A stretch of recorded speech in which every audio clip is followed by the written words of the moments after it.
Hello, AP Human Geography classes. Here's our last video. Why do farmers face economic difficulties in our unit of agriculture? Let's get to it. Let's focus first on the challenges for commercial farmers, because yes, there are. Well, first, proximity to market dictates what they should grow, and they use something called the von Thunen model. So farmers don't just grow anything they want. It depends on what they grow and how close they are to their nearest market. Now, crops that are grown in surplus also face low prices, so they are their own worst enemy with mass cultivating these crops. Now, this is when supply exceeds demand within MDCs, and it happens quite often, unfortunately. And these low prices, well, they mean less profits. Now, government subsidies, yes, they do indeed help, but they do not address the problem of overproduction of food. All right, so what is the von Thunen model? I just mentioned it before. It was created by Johann Heinrich von Thunen. He was a huge estate owner in northern Germany, 1826, and he looked at this. Two different things. The cost of land versus the cost of transportation of products to market. And he found that certain crops are grown in rings around the cities, depending on how close they are to the market. So, in ring number one, we have milk and garden products, and these goods are closer because, well, they're highly perishable. In our ring number two, we have timber and wood products, and the reason why these are close to market is because transporting them would be expensive because of their weight. Then on almost the outer ring, we have grains and other field crops that can be stored and transported with ease and can last longer. And then at the very, very, very end, we have ranching and livestock because, well, they need a lot of room, obviously, to graze.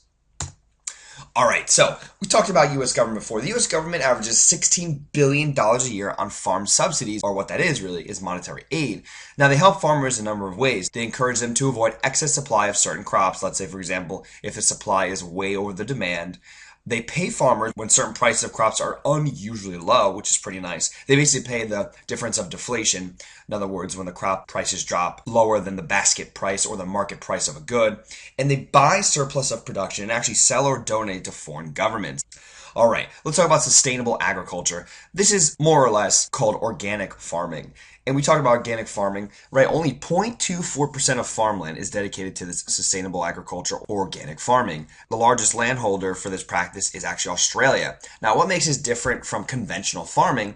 Well, it's the way they use three different items. They use something called ridge tillage, which is basically planting crops on the ridges of furrows, which lowers production costs and creates greater soil conservation. Why? It's because it does not require large machines to cultivate. You can use smaller machines, and also there's minimal soil disturbance because you're not using those machines. Obviously, they use limited use of chemicals, right, such as pesticides and different fertilizers, and the ways in which livestock are handled and fed are also a part of sustainable agriculture.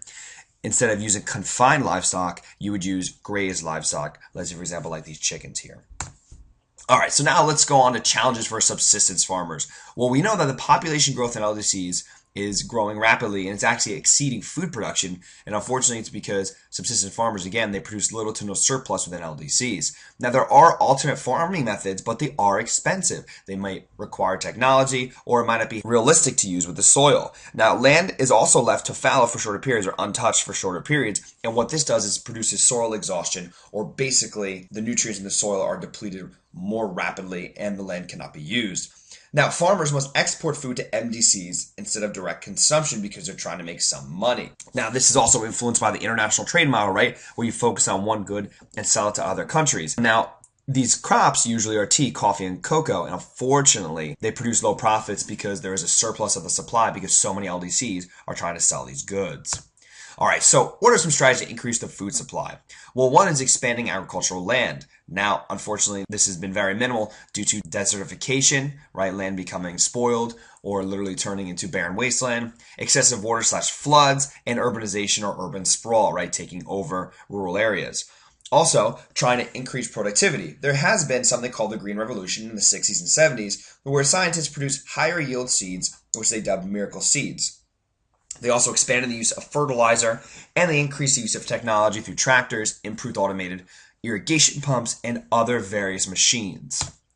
All right, what's another way to increase supply? Well, one is to identify new food sources. One big one is harvesting the sea, or, basically fishing. Likewise, to the miracle seeds of the Green Revolution, scientists are trying to produce higher protein cereal grains, which will help achieve better nutrition in LDCs. Also, people are attempting to improve the palatability or taste of rarely consumed foods, such as soybeans. And last but not least, and this might be obvious, increasing trade. MDC should export more food to other countries, right? We talked about overproduction. Well, what happens to that food? Actually, it's just spoiled and wasted. MDC should export it to other countries. And the top 3 exports are corn, wheat, and rice. All right, guys, a quick wrap up of why do farmers face economic difficulties. We'll talk more about this in class. I will see you then.